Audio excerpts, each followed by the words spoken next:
नमस्कार, श्रीनूच्या बातमीपत्रात प्रेक्षकांचं मनपूर्वक स्वागत। आज दिनांक 19 जून 2025 वार गुरुवार। बातमीपत्राची सुरुवात करूया सुविचारमालेने। व्यक्ती सर्वदा अन्यायाच्या साथी नसावा, पण न्यायाच्या साथी असावा। आजचा सुविचार आपण बघितला। आता बघूया बातमीपत्रातील ठळक बातम्या।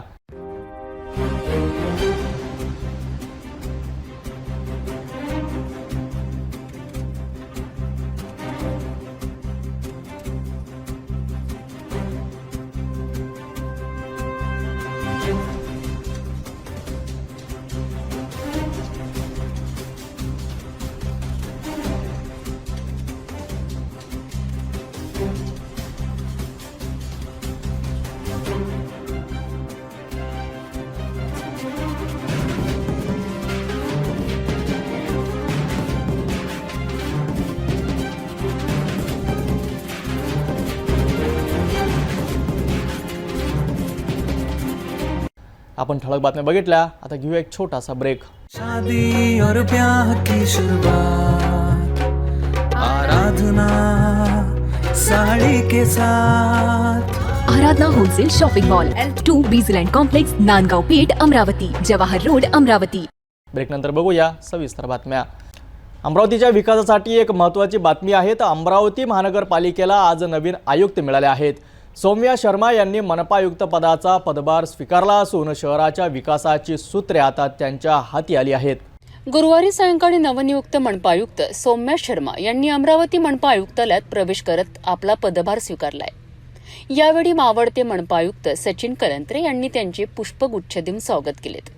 कलंत्रे यांनी सौम्या शर्मा यांच्या हाती आपल्या पदाची सूत्रे सोपवलीत। या पदभार स्वीकार समारंभानंतर सौम्या शर्मा यांनी मनपा विभागातील सर्व अधिकाऱ्यांबरोबर सविस्तर चर्चा केली।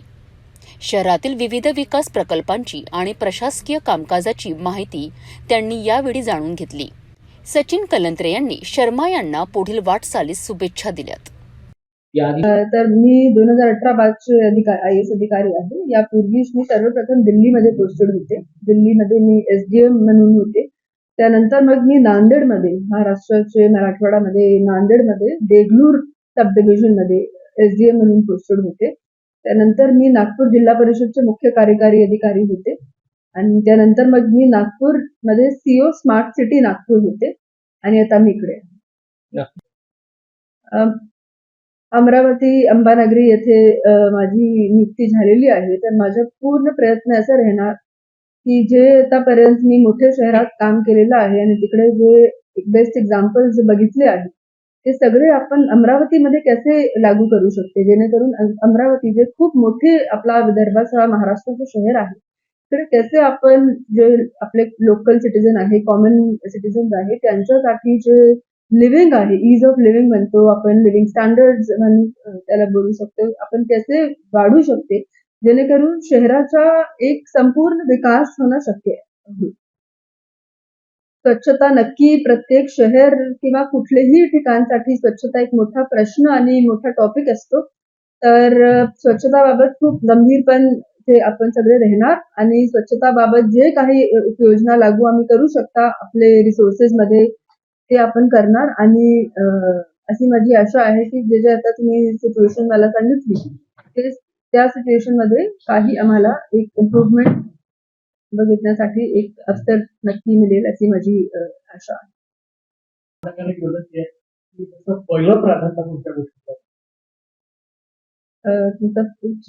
महिला तुम्ही मला सांगितलं, डेफिनेटली महिला अधिकारी आता अमरावतीमध्ये 3 असे महिला अधिकारी आहे आणि आमच्या देशामध्ये आमची भारत सरकार आणि राज्य सरकार दोघेचा प्रयत्न आहे।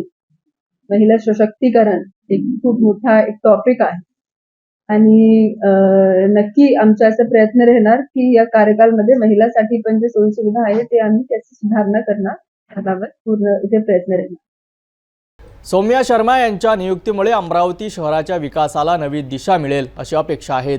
त्यांच्या नेतृत्वाखाली शहर विकासाच्या नव्या टप्प्यावर पोहोचेल अशी आशा व्यक्त केली जात आहे। आता पाहूया त्यांच्या नेतृत्वाखाली शहर कोणती नवी उंची गाठते। अमरावती शहरातून एक महत्त्वाची बातमी समोर येत आहे। तर गाडगेनगर पोलीस स्टेशनला नवे ठाणेदार मिळाले आहेत। आणि त्यांनी पदभार स्वीकारताच गुन्हेगारीला आळा घालण्यासाठी कठोर भूमिका घेण्याचे संकेत दिले आहेत. याबाबत सविस्तर माहिती पाहूया.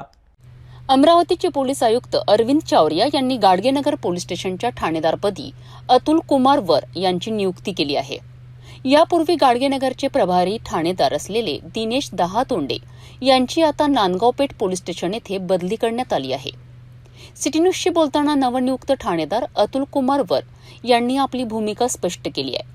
त्यांनी सांगितले की गाडगेनगर पोलीस स्टेशन हद्दीमध्ये गुंडगिरी करणाऱ्या आणि असामाजिक कृत्य करणाऱ्या कोणत्याही व्यक्तीला सोडले जाणार नाही. अशा तत्वांना कायदेशीर कारवाईसोबतच वैयक्तिक धडा शिकवला जाईल असा इशारा त्यांनी दिला आहे. नुकतीच अमरावतीच्या गाडगेनगर पोलीस स्टेशन येथे नवनियुक्त ठाणेदार म्हणून अतुल बर यांची नियुक्ती करण्यात आलेली आहे. CP अरविंद चावडिया यांनी 14 ठिकाणी विविध अधिकाऱ्यांच्या वेगळ्या वेगळ्या ठिकाणी बदल्या केलेल्या आहे. यामध्ये गाडगेनगर पोलीस स्टेशनचे ठाणेदार इथे दहातोंडे म्हणून प्रभारी ठाणेदार होते, त्यांना नांदगाव पेठ देण्यात आलं असून अतुल बर यांना गाडगेनगर पोलीस स्टेशन देण्यात आलं. एकूणच सर, गाडगेनगर पोलीस स्टेशनची जी हद्द आहे आणि या क्षेत्रामध्ये आपण म्हणजे आपली नियुक्ती झाल्यानंतर काय विशेष भूमिका राबवली? मी तसं या शहरात 2010 मध्ये PSI म्हणून सुरुवात केली आहे आणि या शहरात प्रोफेशन माझं झालेलं आहे. PSI असताना या शहरात होतो, API असताना या शहरात होतो. या शहराचा मला जवळपास 10 ते 12 वर्षाचा अनुभव आहे आणि हा अनुभव लक्षात घेताच माननीय पोलीस आयुक्त साहेबांनी मला ही जबाबदारी सोपवलेली आहे आणि मोठी जबाबदारी आहे. आयुक्तालयामधील सगळ्यात मोठं police station Gadgenagar police station म्हणलं जातं आणि त्याला क्राईम रेट पण खूप जास्त असतो. एक भाग 1 ते 5चे गुन्हे किंवा 6चे गुन्हे, दारूबंदीचे गुन्हे, स्पेशली इथं आता एवढ्यात घरफोडीचे किंवा प्रॉपर्टी ऑफेन्सेस म्हणतो आपण, ते वाढत चाललेले आहे. शरीराविरुद्धचे गुन्हे आहेत. मागच्या काही महिन्यात आपण बघितलं असेल, काही ठिकाणी खून झालेला आहे, काही ठिकाणी 306 सुद्धा दाखल झालेले आहेत. आणि मी एवढं सांगू इच्छितो आता की मला शहराचा बऱ्यापैकी अनुभव आहे. मी काल परवा पेट्रोलिंग केली आणि मी स्वतः पेट्रोलिंगमध्ये फिरतो पण आहे. आणि जिथे जिथे मला कुठेतरी वाटेल की एखादी व्यक्ती अनवॉन्टेड व्यक्ती आहे, तो इतर ठिकाणचा आहे आणि त्याचं प्रेझेन्स आमच्या एरियात आहे आणि त्याच्याकडे काही सबळ कारण नाही आमच्या इथं प्रेझेन्स राहण्याचं, त्याच्यावर तुम्ही कठोर कारवाई घेईल आणि कायदेशीर कारवाई तर करेलच आणि त्याला माझ्या भाषेत पण नोंद देणार.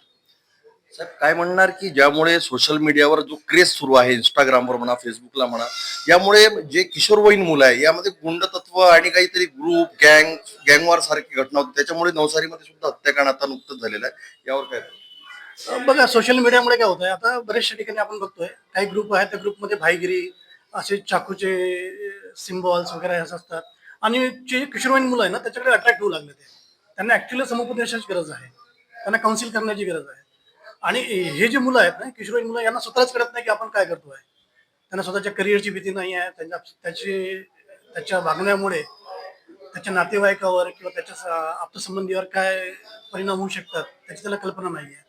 मी पॅरेंट्सला त्यांच्या एक आवाहन करेल की तुम्ही घरातच तुमच्या मुलांना या बाबतीत अवगत करून द्या, कारण की आमच्या ताब्यात जर मिळाला तर आम्ही नियमित जी रेग्युलर कारवाई असते, कायदेशीर कारवाई करूच आणि मी स्वतःच्या भाषेमध्ये पण त्यांना समजू. मग ते किशोरवयीन असो किंवा त्याच्यापेक्षा मोठा असो. भाईगिरी करणं या शहरात तरी सध्या माननीय पोलीस आयुक्त साहेब टॉलरेट करणार नाहीतच. आणि दुसरी गोष्ट आहे की काही पुरं जे चाकू घेऊन फिरतात, छोटे मोठे चाकू घेऊन फिरतात, सोशल मीडियावर दाखवतात की चायना चाकू वगैरे की माझा भाई व्हायचा व्हायचा, तो चाकू सापडला की त्याच्यावर 100% पोलीस कारवाई होणार. मग त्यांनी तो चाकू पेन्सिल शिलण्यासाठी जरी घेतला असेल, कुठल्याही कारणासाठी जरी घेतला असेल, त्याच्या कारवाई होणार. एकूणच साहेब, आपल्या क्षेत्रामध्ये जे म्हणजे अवैध दारूचे व्यवसाय म्हणा किंवा अजून जे अवैध जे म्हणजे वरलीचा व्यवसाय म्हणा आणि काहीतरी म्हणजे ऑनलाईनचे व्यवसायाचे अवैध चालू आहे, यावर मी आमच्या आल्याच DP पाटीलला, तिन्ही DP पाटीलना बोलवलं. तिन्ही DP पाटीलना मी दम भरला की ते तुमचा म्हणजे पोलिसांचं कामच आहे, जिथे जिथे अवैध धंदे चालत आहेत त्याच्यावर प्रिव्हेंट करणं आणि ते समोर नष्ट करणं हे आमचं कामच आहे आणि हे आम्ही करतोय. आता 3 दिवसाची चार्ज घेतलेला मी स्वतः आता ड्राईव्ह काढणार, मी स्वतः प्रत्येक ठिकाणी घुसणार आणि ते चेक करून त्याच्यावर आळा घालणार. गुंडगिरी वाढणार नाही, असामाजिक तत्वांचा जे तांडव आहे ते वाढणार नाही आणि शांतता सुव्यवस्था राखण्यासाठी आपले काय प्रयत्न आहेत? हे बघा, माझ्या ज्युरिडिक्शनमध्ये मॅक्झिमम महाविद्यालय आहेत. इथे बऱ्याचशा मुली, बऱ्याचशा महिला शिक्षणाकरता बाहेरून आलेल्या आहेत आणि साहजिकच या परिसरामध्ये बाहेरून येणाऱ्या टोळक्यांची संख्या वाढणारच आहे.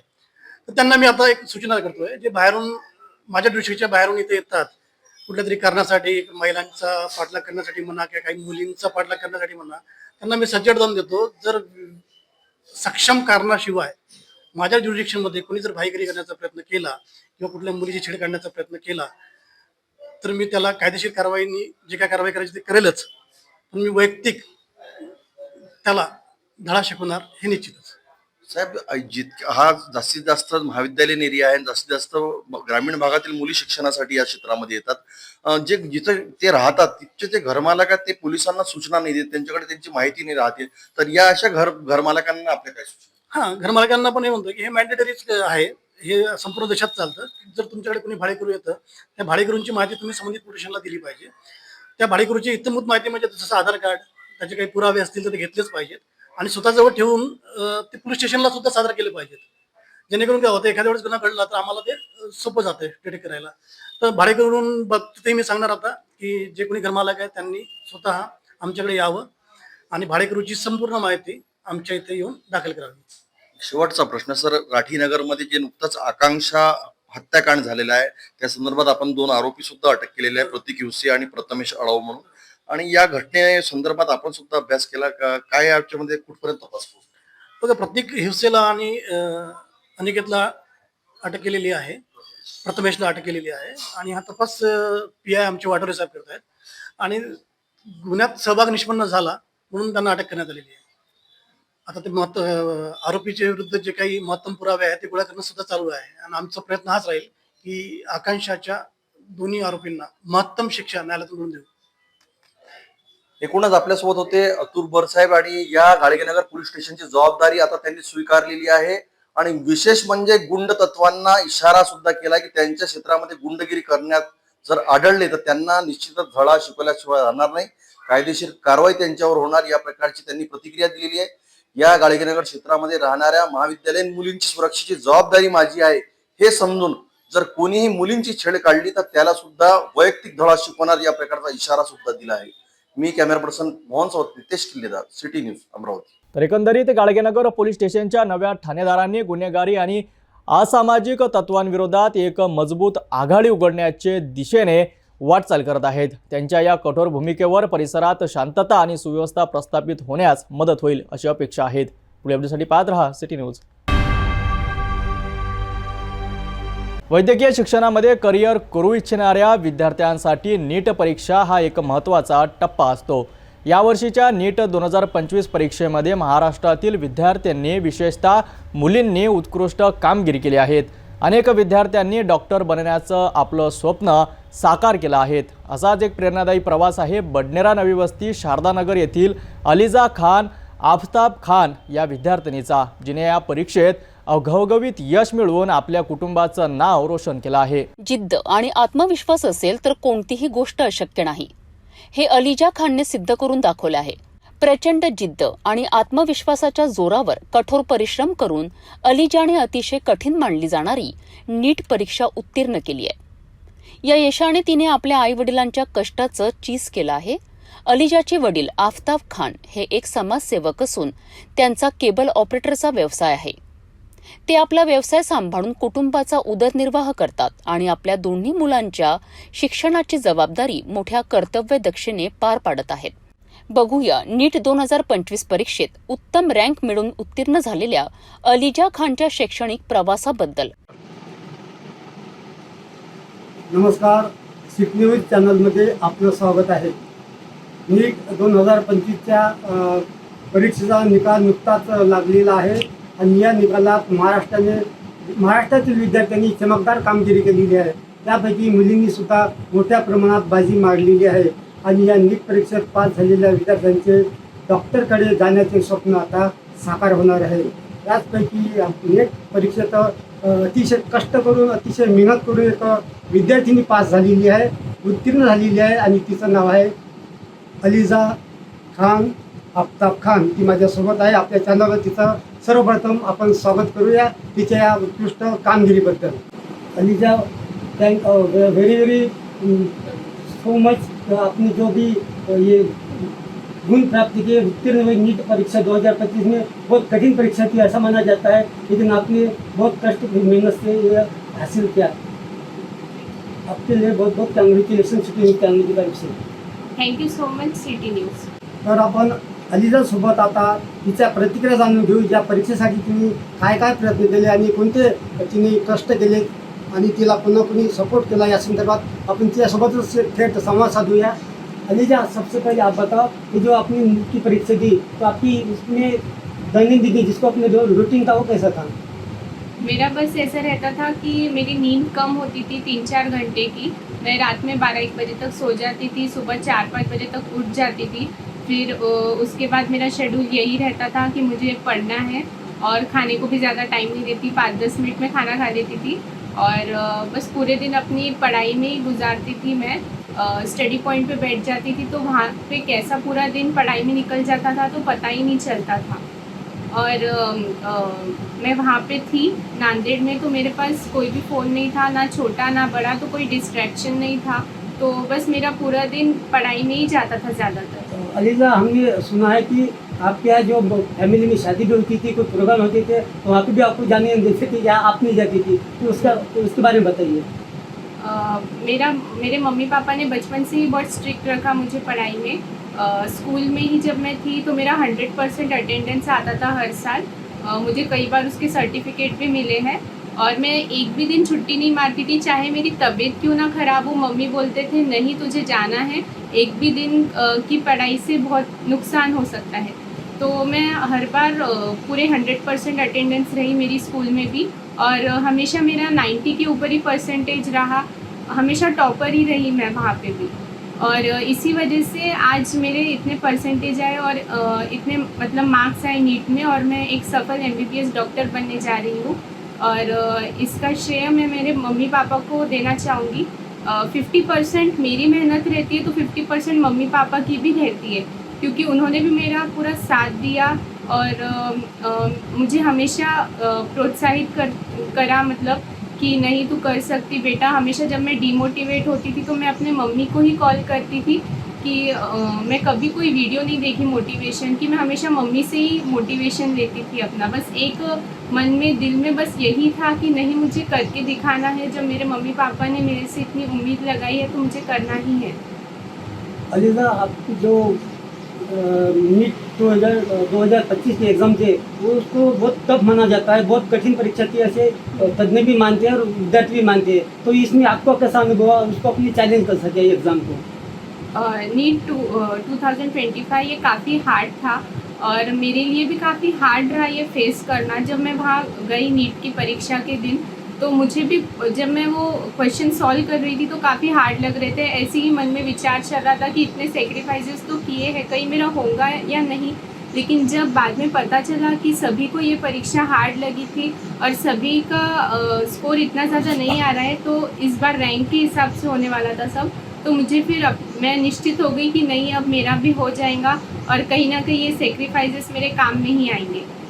अलीजा, आप नीट के बाद आप MBBS करने वाली हो, डॉक्टर बनोगी, तो डॉक्टर बनने के बाद आप कौन से इस पर ये जो अपना जो टारगेट रहता कौन से इसमें आप ये करना चाहती हो MBBS? अभी तो ज़्यादातर मैंने कुछ सोचा नहीं है. फ़िलहाल मैं MBBS करूँगी, उसके बाद मेरा जो भी दिल चाहे जो मुझे इंटरेस्ट रहेगा जो फील्ड में, तो उस फील्ड में जाऊँगी मैं. लेकिन अभी कुछ फाइनल नहीं किया है, लेकिन फ़िलहाल तो MBBS में जाऊँगी मैं. इस टॉप परीक्षा में आपने बहुत अच्छे मार्क्स मिला है, तो आपके हिसाब से आने वाले बच्चों के पीढ़ी को अपन क्या संदेश देना चाहेंगे? मैं यही बोलना चाहूँगी कि हम सबको कड़ी मेहनत करनी चाहिए, क्योंकि आगे इसी पे हमारा फ्यूचर डिपेंड करता है. अगर हमने ये 2-3 साल मेहनत कर ली तो फिर आगे के हमारे 50-60 साल ये काम में आने वाली है. तो यही सोच के करना, नहीं तो अगर 2-3 साल मेहनत नहीं की तो फिर 50-60 साल ज़िंदगी के मेहनत में ही जाने वाले हैं. और सबसे बड़ी बात ये कि फ़ोन एक ऐसा डिस्ट्रैक्शन है जिसमें अपन यूट्यूब है, रील्स है, अदर सोशल मीडिया है, तो उससे काफ़ी डिस्ट्रैक्ट हो जाता है पर्सन. इसलिए स्टूडेंट ने कभी भी फ़ोन से दूरी ही बनाई रखनी चाहिए. इसीलिए मैंने ज़्यादातर मतलब फ़ोन था ही नहीं मेरे पास और मैं डिस्ट्रैक्ट होने को कुछ था ही नहीं. इसलिए जब मैं यही बोलना चाहूँगी सब लोगों को कि आपको फ़ोन से दूरी बनाई रखनी पड़ेगी. नीट 2025च्या परीक्षेत अलीजा खान ही 522 रँक घेऊन उत्तीर्ण झालेली आहे आणि मुलींमध्ये तिने सुद्धा एक बाजी मारलेली आहे. तिने तिचे स्वप्न सांगितलेले आहे, डॉक्टर होणार आहे, डॉक्टर होऊन रुग्णसेवा करणार आहे. आणि तिच्या पाठीमागे आई वडील आणि नातेवाईक तसेच ज्या कोचिंग क्लासेसमध्ये शिकले त्यांचासुद्धा तिला खूप सपोर्ट भेटलेला आहे. अशा या विद्यार्थिनीला सिटी न्यूज चॅनल परिवाराचे आमचे प्रमुख चंदूभाई सोजतिया आणि सिटी न्यूज परिवारातर्फे हार्दिक शुभेच्छा व्यक्त करतो. भटनेरावरनं मी मच्छिंद्र भटकर, सिटी न्यूज अमरावती. अलिजा खानचे हे यश खरंच कौतुकास्पद आहे आणि अनेक विद्यार्थ्यांना प्रेरणा देणार आहेत. तिच्या कठोर परिश्रमाचं आणि कुटुंबाच्या पाठिंब्याचं हे फळ आहेत. अलिजाला तिच्या पुढील वाटचालीसाठी खूप खूप शुभेच्छा. अमरावती जिल्हा मध्यवर्ती सहकारी बँकेच्या अध्यक्षपदावरून माजी आमदार बच्चू कडू यांच्यावर अपात्रतेचा बडगा कायम आहे. उच्च न्यायालयाने यामध्ये पुढची सुनावणी जी आहे येणाऱ्या 24 जून रोजी ठेवलेली आहे. यामध्ये परिवर्तन पॅनल यामध्ये बच्चू कडू हे बँकेचे अध्यक्ष झाले होते. यानंतर सहकार क्षेत्रातील बबलू देशमुख आणि त्यांच्या गटातील हरिभाऊ मोहोळ, रवींद्र गायगोले यांनी या संदर्भात तक्रार केली होती. बच्चू कडू यांना नाशिक जेलमधून न्यायालयीन शिक्षा सुनावल्यामुळे त्यांचा जे पद आहे ते धोक्यात होता. या संदर्भात या अगोदर सुद्धा सुनावणी अपात्रता झाली होती, परंतु बच्चू कडू यांनी सुद्धा उच्च न्यायालयाची धाव घेतली. मुंबईच्या नागपूर खंडपीठमध्ये त्यांना येणाऱ्या 24 जूनला पुढची सुनावणी देण्यात आलेली आहे. एकूणच आतापर्यंत जिल्हा मध्यवर्ती बँकेचा जर कारभार बघितला तर 2025 मध्ये बँकेचा नफा 51 कोटी होता असा पत्रकार परिषदमध्ये संचालक आनंद काळे यांनी सांगितलं आहे आणि ठेवी 2400 कोटी. त्याचबरोबर गव्हर्नमेंट सिक्युरिटी जे आहे ते 730 कोटी, बँक FD 735 कोटी, म्हणजे 10.4% पूर्तता केली गेली असं सांगितलं आहे. यानंतर 2024ला 647 कोटी कर्ज वाटप करण्यात आलं असून 2025 म्हणजे चालू वर्षी 611 कोटी कर्ज वाटप करण्यात आलेलं आहे. यामध्ये बांधकाम हार्डवेअर करिता घेतलेले ठराव हे सुद्धा घेतलेले आहे. आणि बच्चू कडू यांच्या गटाच्या संचालकाचं म्हणणं आहे की राजकीय द्वेषापोटी ही कारवाई केलेली आहे आणि आम्ही न्यायालयामध्ये या अन्यायाविरोधामध्ये न्यायालयामध्ये न्याय मागितला आहे. येणाऱ्या 24 तारखेला बच्चू कडू हे अध्यक्षपदावर राहतील की नाही राहतील यावर पुढची सुनावणी होणार आहे. मी कॅमेरा पर्सन रोहन सोबत नितेश किल्लेदार, सिटी न्यूज अमरावती. जे लोक आपल्या कारमधून बाहेर फिरायला जाण्याची आवड ठेवतात, मग ते कौटुंबिक दौरे असो किंवा व्यावसायिक दौरे, पण भरमसाठ टोल टॅक्समुळे त्यांच्या खिशावर भार पडतो किंवा कधीकधी त्यांना आपला मार्ग बदलावा लागतो. त्यांच्यासाठी एक चांगली बातमी आहे. मध्यमवर्गीयांना मोठा दिलासा देत केंद्र सरकारने 15 ऑगस्टपासून राष्ट्रीय महामार्गावरील 3000 रुपयांमध्ये फास्टॅग आधारित वार्षिक टोल पास जारी करण्याची घोषणा केली आहे. नवीन टोल धोरणाची बऱ्याच काळापासून वाट पाहिली जात होती आणि बुधवारी 19 जून रोजी करण्यात आलेली घोषणा याच धोरणाचा भाग आहे. ट्रिप म्हणजे एक टोल प्लाझा ओलांडणे. याचा अर्थ असा आहे की तुम्ही एकाच दिवसात येण्या जाण्यात जेवढे टोल प्लाझा ओलांडाल तेवढ्या ट्रिप मोजल्या जातील. जर तुमच्या 200 ट्रिप 1 वर्ष संपण्याआधीच पूर्ण झाल्यात तर तुम्हाला पुन्हा नव्याने हा प्लॅन घ्यावा लागेल. फास्टॅग कसा रिचार्ज होईल तर नवीन प्लॅन ऍक्टिव्हेशनच्या दिवसापासून जोडला जाईल. 3000 रुपयांचा वार्षिक पास राजमार्ग ऍप, NHAI आणि रस्ते वाहतूक मंत्रालयाच्या पोर्टल सारख्या विविध माध्यमांवरनं रिचार्ज केला जाऊ शकतो. याकरिता लवकरच एक खास लिंक उपलब्ध केली जाईल. नवीन पास कोणासाठी असेल तर हा पास पूर्णपणे गैर व्यावसायिक वाहनांसाठी म्हणजेच खासगी कार, जीप आणि व्हॅनसाठी वैध असेल. क्लोज्ड कॉरिडॉर म्हणजे एक पूर्ण विभागाच्या स्वरूपात बनलेले हायवे एक्सप्रेसमध्ये एंट्री आणि एक्झिटला एकच ट्रिप मांडली जाईल. उदाहरणार्थ अमरावती नागपूर एक्सप्रेसवर एका बाजूचा प्रवास एक ट्रिप मानली जाईल.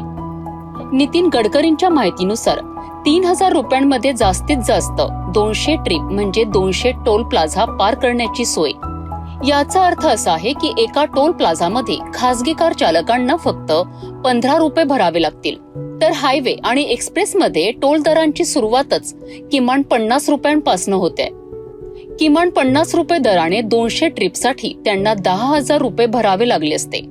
हा पास फक्त राष्ट्रीय महामार्ग आणि एक्सप्रेसवरच वैध असेल. राज्यांचे हायवे याच्या कक्षेत येणार नाहीत. नवीन टोल योजनेच्या 10 महत्वाच्या गोष्टी. यामध्ये वार्षिक पास वाहन आणि त्यासंबंधीच्या फास्टॅगच्या पडताळणीनंतरच जारी केला जाईल. जर तुमच्या वाहनावर आधीपासून फास्टॅग असेल तर त्यावरच वार्षिक पास ऍक्टिव्हेट होईल. तो विंड स्क्रीनवर योग्य ठिकाणी लावलेला असावा. तो वाहनाच्या रजिस्ट्रेशन नंबरशी लिंक असणे आवश्यक आहे. फास्टॅग ब्लॅक लिस्टेड नसावा. हा पास फक्त राष्ट्रीय महामार्ग आणि एक्सप्रेसवरच वैध असेल. राज्यांचे हायवे याच्या कक्षेत येणार नाहीत. वार्षिक पास कोणालाही हस्तांतरित करता येणार नाही. जर तो इतर कोणत्याही वाहनाकरिता वापरला गेला तर तो डिॲक्टिव्हेट होईल. वार्षिक पास अनिवार्य नाही. जर कोणाला तो घ्यायचा नसेल तर तो सामान्य फास्टॅगनेही काम चालवू शकतो. केंद्रीय रस्ते वाहतूक मंत्री नितीन गडकरी यांनी सांगितले की वार्षिक टोल पास अमर्यादित प्रवाशांसाठी नसेल, जशी की आधी शक्यता वर्तवली जात होती. गडकरींच्या घोषणानुसार यामुळे मोठी बचत होईल. चला तर मग पाहूया नेमकं नितीन गडकरी काय म्हणाले. पिछले अनेक दिनों से लोगों की टोल के बारे में काफ़ी तकरार थी. सरकार ने जो निर्णय किया है वो बहुत बड़े प्रमाण पर जनता को राहत देने वाला है, जिसमें 3,000 रुपये में जो पास है साल भर का, उसकी अगर टोल पे किया जाएगा तो उसकी कीमत कम से कम 10,000 से ज़्यादा रुपए का टोल देना पड़ता था, वो केवल 3,000 रुपये में होगा. और ये जो वैलिडिटी है 1 साल में 200 ट्रिप वो क्रॉस कर सकते हैं. इसके साथ साथ एक ट्रिप मीन्स एक टोल को क्रॉस करना. इसका फ़ायदा ये होगा कि 200 ट्रिप्स यानी 200 टोल क्रॉस करना होगा और एक टोल क्रॉसिंग की एवरेज कॉस्ट केवल 15 रुपये पड़ेगी. कुछ जगह पर ये 80 रुपये है, 50 रुपये है, 100 रुपये है, तो ये केवल 15 रुपये हो जाएगी. और मान लीजिए एक टोल पर आप 50 रुपये भी देते हो तो 200 टोल क्रॉस करने पर उसकी कीमत 10,000 होगी. उसके बदले में आपको केवल 3,000 रुपये में ये पास मिलेगा, एनुअल पास, और सालाना 7,000 रुपये की बचत होगी. और अभी जो सिस्टम हम लोग ला रहे हैं उसके बाद टोल नाके पे जैसे रुकना पड़ता था, रुकने की भी ज़रूरत नहीं पड़ेगी. और निश्चित रूप से ये जनता को इस स्कीम से राहत मिलेगी. ये स्कीम केवल नेशनल हाईवे के लिए है क्योंकि वही हमारा अधिकार है. बाकी रोड जो स्टेट के होते हैं उसके ऊपर ये लागू होने का प्रश्न ही नहीं होता. मैं फिर से एक बार आपको ये विश्वास दिलाता हूँ कि इससे काफ़ी बड़ी राहत मिलेगी. और 15 अगस्त से ये स्कीम पूरे भारत भर शुरू होगी और जिसमें निश्चित रूप से आपकी जो तकलीफ थी वो कम होगी. केंद्र सरकारने राष्ट्रीय महामार्गावर फास्टॅग आधारित वार्षिक टोल पास 3,000 रुपयामध्ये जारी करण्याची घोषणा केली आहे. नितीन गडकरींच्या या प्रयत्नाने खासगी वाहन चालकांच्या खिशावरील भार निश्चितच कमी होईल. विश्वकर्मा वंशीय समाज संस्था संघटन महाराष्ट्र राज्य यांच्या वतीने अमरावती जिल्ह्यामध्ये सुतार, लोहार, तांबट, सोनार आणि शिल्पी समाजातील गुणवंत विद्यार्थ्यांचा गुणगौरव सोहळा व मार्गदर्शन कार्यक्रम मोठ्या उत्साहात पार पडला. श्री गुरुदेव प्रार्थना मंदिर, मोर्शी रोड, अमरावती येथे आयोजित या सोहळ्यात आपल्या समाजाचे भविष्य घडविणाऱ्या गुणवंत विद्यार्थ्यांचा सत्कार करण्यात आला. चला पाहूया सविस्तर वृत्तांत. अमरावती येथील श्री गुरुदेव प्रार्थना मंदिरात आयोजित या कार्यक्रमाला समाजातील अनेक मान्यवरांची उपस्थिती लाभली. कार्यक्रमाचे अध्यक्ष म्हणून नागोराव पांचाळ यांनी स्थान भूषवलेत. तर युवा स्वाभिमान पक्षाचे मार्गदर्शक सुनील राणा, युवा उद्योजक सुनील खांजोडे तसेच अविनाश गव्हाणकर, अरुण भालेराव, विलास पवार, सुनील जानवी, संजय दीक्षित, गोपाल राऊत, ज्ञानेश्वर कोसाईतकर, राजेश नागापुरे, केशव सपकाळ, शुभदा धमापूरकर, दिलीप पांचाळ, सचिन सुतार, राजकुमार राऊत, गणेश लाटेकर, योगेश कळमकर, गजानन चिंचोडकर, प्रमोद वेलकर, गजानन पातुरकर आणि मंगेश बेलवरकर हे सर्व मान्यवर मंचावर उपस्थित होते. या सोहळ्याचे मुख्य आकर्षण होते 10वी आणि 12वीच्या गुणवंत विद्यार्थ्यांचा सत्कार. या विद्यार्थ्यांना शाल, श्रीफळ, स्मृतिचिन्ह देऊन गौरवण्यात आले. तसेच त्यांना भविष्यातील वाटचालीस प्रोत्साहन देण्याकरिता स्मार्ट वॉचही भेट म्हणून देण्यात आल्या. या उपक्रमाने विद्यार्थ्यांच्या चेहऱ्यावर आनंद आणि अभिमानाचे भाव स्पष्ट दिसत होते. सर्व कार्यकर्त्यांनी कार्यक्रमाच्या यशस्वीतेसाठी विशेष प्रयत्न केलेत. या कार्यक्रमामुळे केवळ विद्यार्थ्यांचा सन्मान झाला नाही तर संपूर्ण समाजाला एक नवी ऊर्जा आणि दिशा मिळाली. यावर्षी आमचे विद्यार्थी 50-55 विद्यार्थ्यांचा आम्ही गुणगौरवचा कार्यक्रम घेतलेला आहे. ह्या कार्यक्रमात आम्ही विद्यार्थ्यांच्या प्रोत्साहनासाठी स्मार्ट वॉच आणि त्यांना प्रमाणपत्र हे समाजाला थ्रू दिलेले आहे. त्याच्यानंतर हा कार्यक्रम दरवर्षी आम्ही करू आणि पुढच्या वर्षी आम्ही हा कार्यक्रम करण्याचे मोठे नियोजन घेतलेले आहे. विश्वकर्मा वंचित समाज संघटना महाराष्ट्र राज्याच्या वतीने गुणवंत विद्यार्थ्याचा अमरावती या ठिकाणी कार्यक्रम ठेवला होता. सदर कार्यक्रमामध्ये विद्यार्थ्यांना नवीन दिशा, नवीन रंग येणाऱ्या प्रगतीच्या क्षेत्रामध्ये वेगवेगळ्या वाटांमध्ये कशी प्रगती करता येईल याबद्दल विस्तृत मार्गदर्शन करण्यात आलं. वेगवेगळे उद्योग आहेत, शिक्षण आहे, प्रशिक्षण आहे, यांच्या माध्यमातून आपल्या येणाऱ्या भविष्यामध्ये जास्तीत जास्त प्रमाणामध्ये कसं यशस्वी होईल यासाठी सामाजिक आणि शैक्षणिक मार्गदर्शन करण्यात आले. विश्वकर्मा वंशीय समाज संस्थातर्फे आज जो गुणवंत विद्यार्थ्यांचा सत्कार करण्यात आला, त्या विद्यार्थ्यांना माझ्याकडून सुतार समाजाकडून सर्वांना त्यांच्या उज्ज्वल भविष्यासाठी खूप खूप हार्दिक शुभकामना. खरोखरच हा सोहळा केवळ एक सत्कार समारंभ नव्हता, तर तो भावी पिढीला प्रोत्साहन देणारा आणि समाजाला एकत्र आणणारा एक महत्त्वपूर्ण प्रयत्न होता.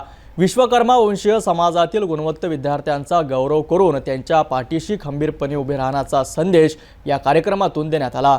या विद्यार्थ्यांच्या उज्ज्वल भविष्यासाठी त्यांना खूप खूप शुभेच्छा. भेटूया एका छोट्याशा विश्रांतीनंतर.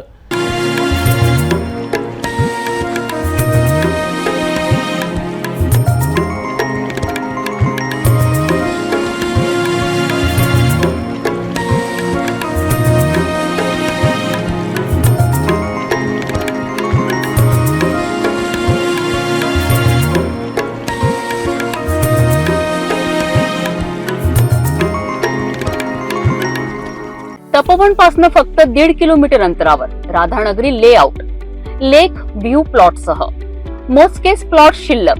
त्वरित संपर्क करा 9930706667 किंवा 7620433325 या क्रमांकावर. विश्रांतीनंतर पुन्हा आपले स्वागत.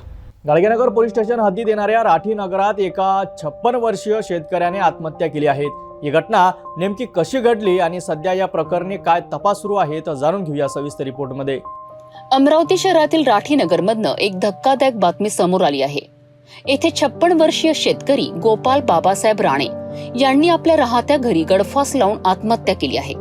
दुपारी 2:30 वाजताच्या सुमारास ही घटना घडली, ज्यामुळे परिसरात हळहळ व्यक्त होत आहे. मिळालेल्या माहितीनुसार गोपाल राणे हे राठीनगरचे रहिवासी असून ते शेतकरी होते. दररोज सकाळी ते पत्नीसोबत मॉर्निंग वॉकला जात असत.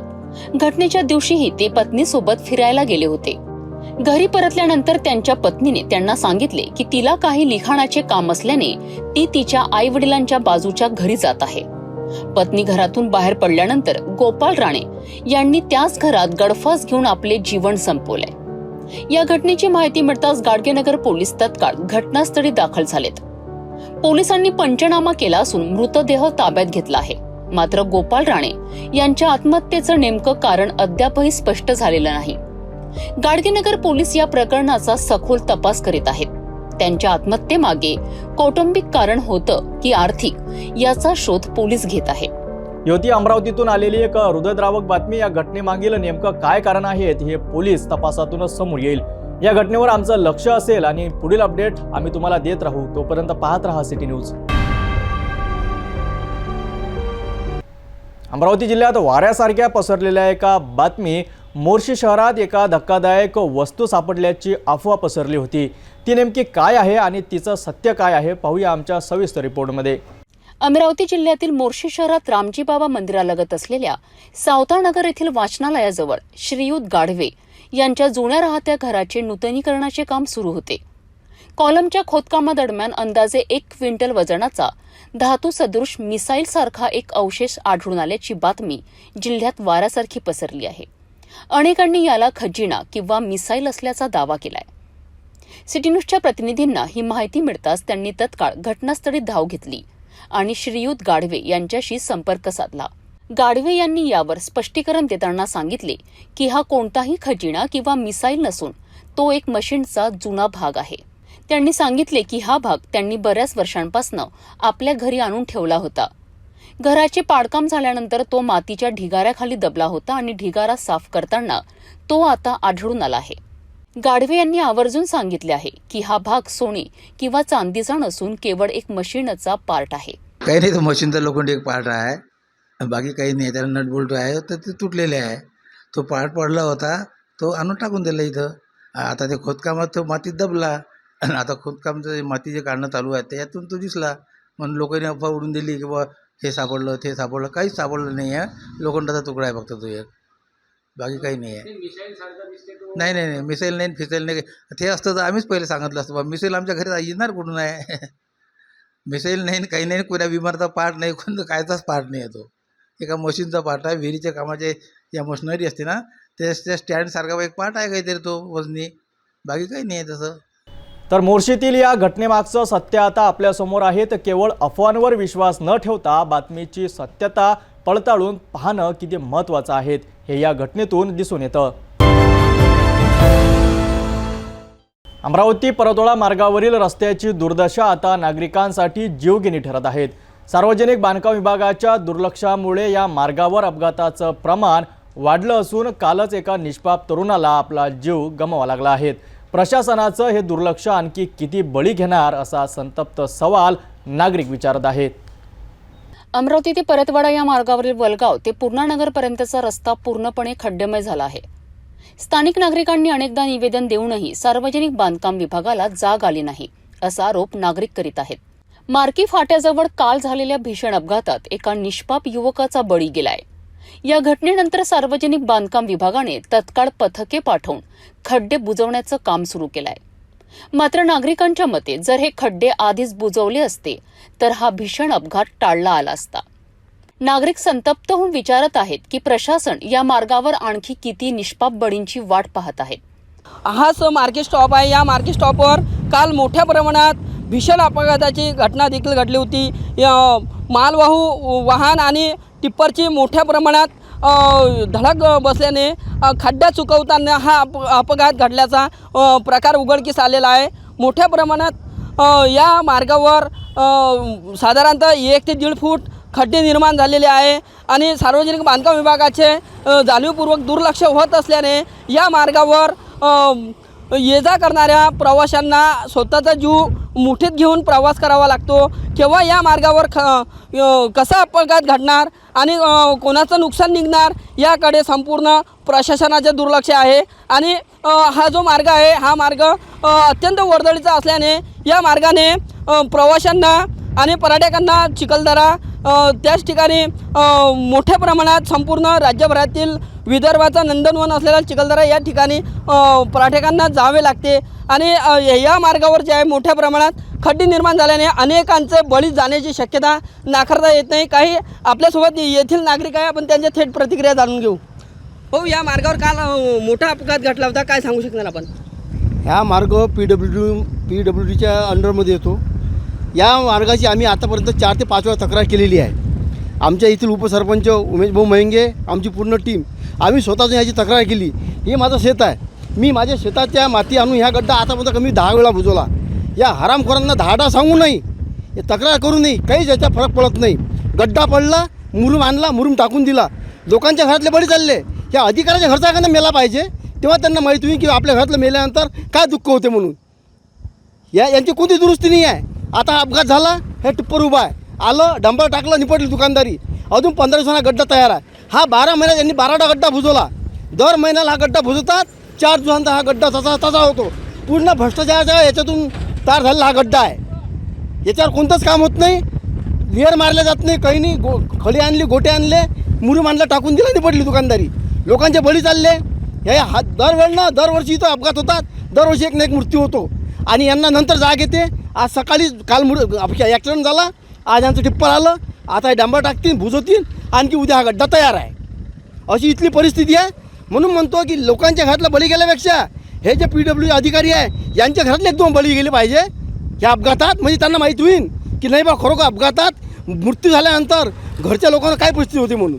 मी गेल्या 4 वर्षापासून PWDला पत्रव्यवहार करता. सर्व संबंधित अधिकाऱ्यांना भेटी घेता, प्रत्यक्ष जाऊन आम्ही भेटी घेता. सन्माननीय गिरीसाहेब ज्यांच्या अखत्यारीत हा रस्ता येते त्यांना वारंवार फोन करतो, पण फोनवर रिस्पॉन्स देत नाही. आम्ही स्वतः जाऊन भेटतो, त्यावेळेस ते कुठं मुरुम गोटे याच्या व्यतिरिक्त त्यांचं कुठं गाळं अटकलं हे मला माहीत नाही. त्यानंतर लोकप्रतिनिधी पण ह्या रस्त्यावर खूप मोठं दुर्लक्ष आहे. मागच्या सरकारमध्ये असताना आपल्या मतदारसंघाचे पालकमंत्री यशोमतीताई होत्या.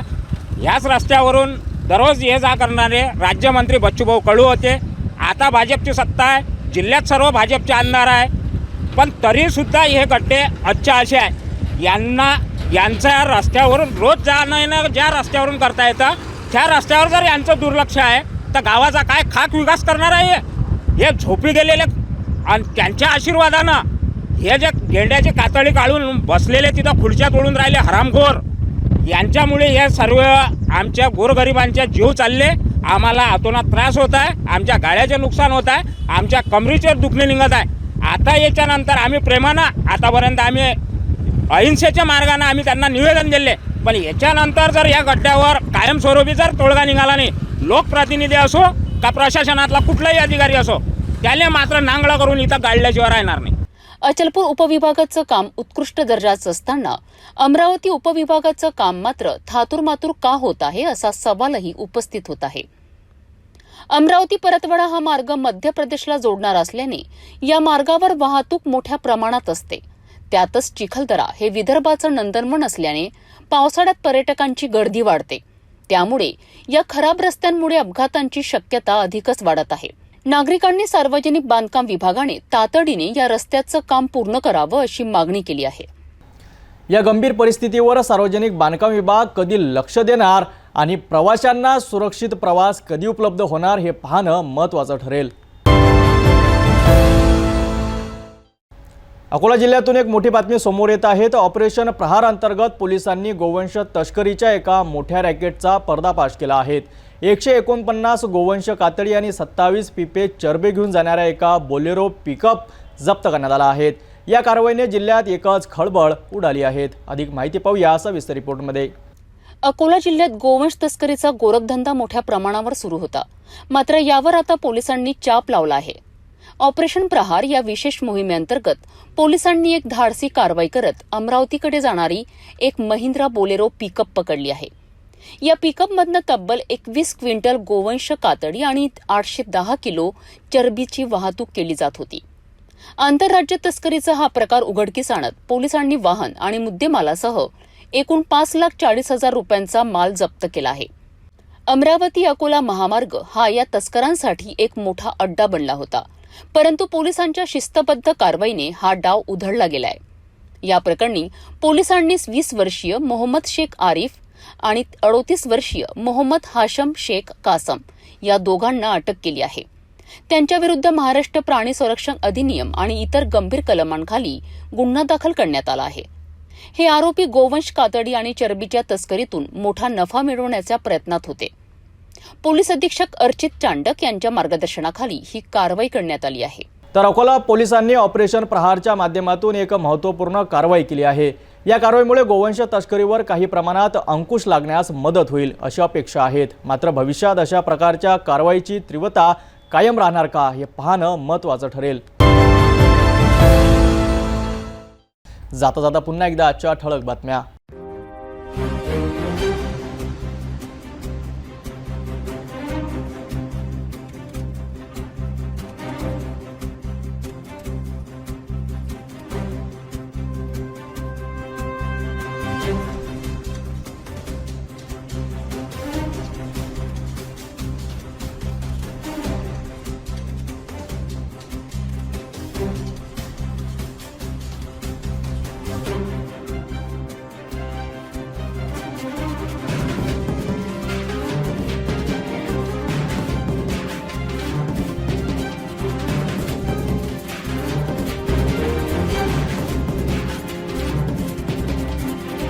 आपण आता सिटी न्यूज चॅनल आपल्या टीव्हीवर सुद्धा बघू शकता, ज्यामध्ये next channel number 117, Jio channel number 872, जेटीबेल channel number 73, RRC 899, Fastway channel number 256 वर. आता अमरावती विदर्भानंतर महाराष्ट्राचे दर्शक घरबसल्या आपल्या केबल टीव्हीवर सिटी न्यूज बातमी पाहू शकाल. लवकरच आम्ही आपल्यापर्यंत पोहोचणार आहोत. जर आपल्या केबल टीव्हीवर सिटी न्यूज चॅनल दिसत नसेल तर आपण आपल्या केबल ऑपरेटरशी संपर्क करावा. सिटी न्यूज केबलच्या व्यतिरिक्त यूट्यूब, फेसबुक, इंस्टाग्राम आणि ट्विटरवर सुद्धा बघू शकता. याकरिता सोशल मीडिया अकाउंट सबस्क्राईब करा, फॉलो करा, लाईक करा. यूट्यूब अकाउंट सबस्क्राईब करण्याकरिता सबस्क्राईब बटनला क्लिक करा आणि बेल आयकॉन दाबायला विसरू नका, कारण सर्वप्रथम समाचार आपल्यापर्यंत पोहोचणार आहेत. तर सिटी न्यूजचे फेसबुक पेज लाईक करा, इंस्टाग्राम आणि ट्विटर हँडल फॉलो करा. आपण व्हॉट्सअपवर सुद्धा न्यूज प्राप्त करू शकता. हे बातमीपत्र एवढ्यावरच थांबूया. पुन्हा भेटून घडामोडीसोबत. नमस्कार.